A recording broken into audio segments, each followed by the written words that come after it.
odd to actually do. So let's come in with the crown molding and kind of modify this a bit. And bring that down. And I'm going to try to do these relatively consistent.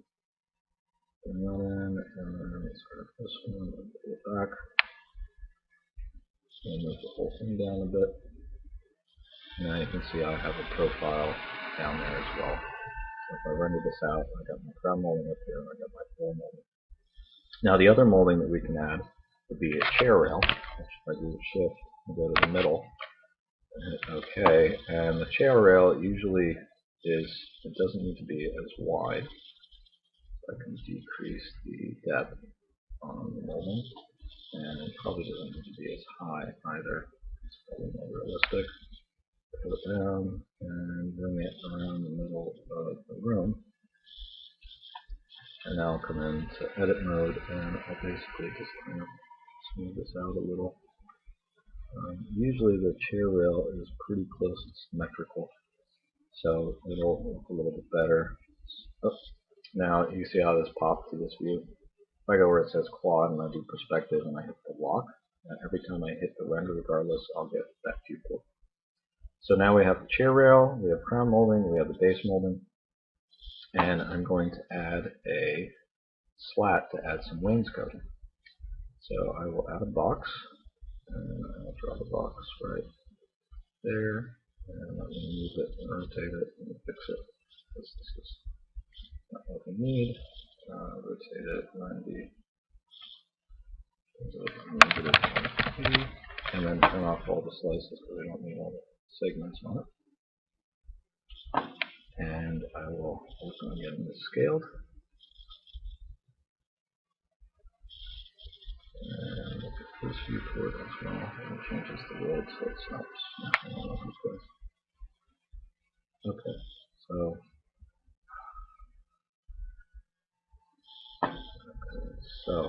we have the shape. Let's pin it up. Let's get it in place, and let's move in close so you can kind of see it. Now, before I do anything, I'm going to add a chamfer to this because I want to visually have the rounded edges so it looks a little nicer. So I'll come in and do edit poly and do edge mode. Control A to select everything. Get my chamfer like we've done before, and just increase it. I'm going to push it pretty far, and you can see I'm getting some distortion on top and bottom, so I might need to adjust the overall height of this so it's hidden, just to get it so it's not as obvious. Okay, so I'm going to that, and let's move it all the way. I get out of edit mode. There, and copy it over. And it looks like it's not a shift. Okay, so now we're going to use array. Hold back and show the tool. Done before, array. Toggle on preview. And let's see which direction it is. Okay, it's not on X, it's on Y. There we go.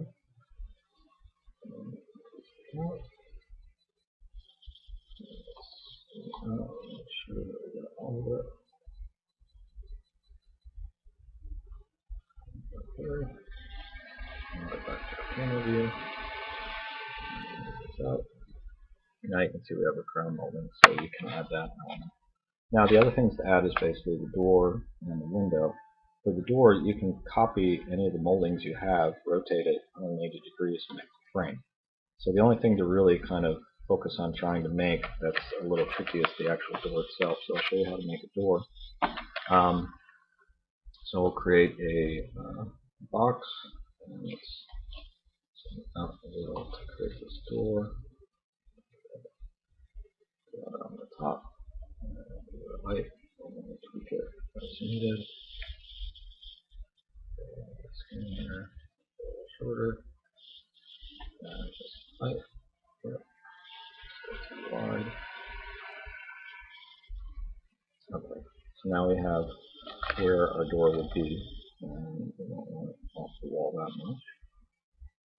There, it's pretty close, and it depends where you have the molding and everything, so you can kind of adjust it, but ultimately you're going to have molding around this, so let's stick out a little. So let's look at that, And what I want to do is I'm going to go into isolate selection mode and maximize this so we can kind of see it. I think this into perspective so we can see it as well. And I'm going to add segments to this. So I'm going to start on the width, I want 5, and on the height I want. And I'm going to add an edit poly modifier to this. And most of this work I'm going to do in the front view, so let me just maximize the front view. Maximize that. Go back into the camera mode. Okay, so take this, move that up. Take this and this, move those up. This one, and okay, so those are the top two panels, those are the middle panels. Move that down here, this down a bit. And now I want to evenly move these, so what I can do is I can move one side and the other side, but to do it symmetrically, if I grab all of them and I use scale, then I can move them both around the center, so it's kind of a handy technique. And hold down control, and then there, and do the same thing, and I can kind of pull this out for the spacing. So at this point, I'm pretty much ready to go to do what I need to for the door. And let's go, I'm going to grab these different panels. Now I'm going to use a tool that we haven't talked about yet called Bevel. And Bevel is basically extrude, which is that. And the other thing it is scale. So you're basically doing two things. You're extruding, and then here's your scale. So what we want to do is we want to create the first panel. So we're going to decrease and pull it in a little. And I'm going to do this a little extreme just so you can see it. And if I hit OK, I drop the tool. But if I hit plus, it's going to continue. And this time, I want to basically, I'll continue shrinking everything, but I want it to count now. And get a little smaller. And then check. And you can keep on doing that, but now if you look and I render this out, you can see now I have a drawer with the different items. So it's one solid piece, but it's a handy way to kind of create that shape.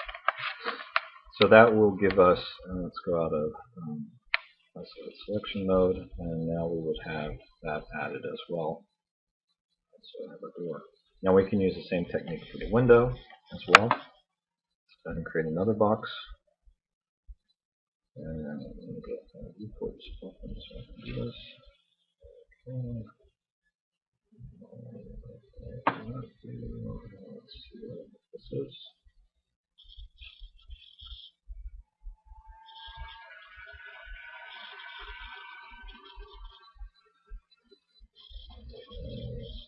Right next door. Now the divisions on the window, we can actually do this at 2 and 2. Let's make this height more even. So it's roughly a square. And then we'll do the isolation mode again. Isolate selection, modifier, faces, and now we're going to do bevel again. However, we want to look at something that's going to be an issue that's going to show up. Is if I go to adjust the outline, it does everything together. So this top one says it groups everything. I want to change this by polygon, and now you see how it breaks it up in separate items. So we can use that to get the original frame and apply that. And the next one, we don't do anything with that, and we just go back. And we hit check, and now you can see that we actually have a frame for the window.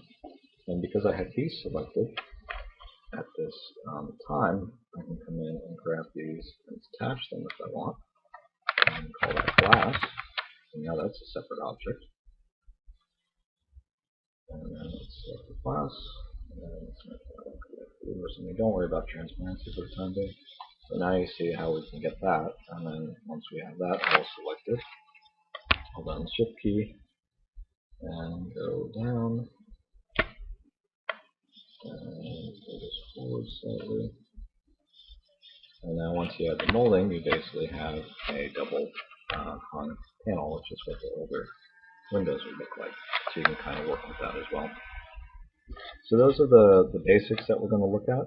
The final thing to look at is just adding a hole to the wall for the window. So I'm going to unfreeze everything just to make this easier. And I'm going to grab just one of the walls. And I'm going to isolate the selection just so we can see it. And we're going to use another tool. It's called a quick slice tool. And you can do this in a couple of viewports, depending on which one you prefer. But we'll grab the quick slice tool, and what this does is this enables us to add segments to objects that we've already made. So for a quick slice, I'll do click left mouse button, and click there, click again, and click over here. And the reason why I'm showing this is we're actually going to make these rooms in such a way that the light comes in from outside. So we're going to have to use this technique. So if we toggle out quick slice, and then we can actually come in and adjust these. Now these are a little off and a little crooked, so the technique to get them the same is just to keep on scaling, and eventually they snap straight up and down. So if they're a little crooked, select them, and then just do scale multiple times until you get everything kind of even. And that's a good way to clean it up. And then I want to make this a little skinnier. And now I have my possible, well, I have what I can use for the door. And then I can add, select the face, and I can just do delete, and now it's gone that hole in the wall. If for some reason I want to repair this, I can come in and select the top edge, and select the bottom edge, and there's a command called bridge, and what that'll do is that'll fix and connect it. So if you want to add a wall, you can. If not, we can wait for that a little later. But in the end, those are the different things that we want to look at for your basic room, and make sure you use the reference footage, that's reference images that are provided, and that's it.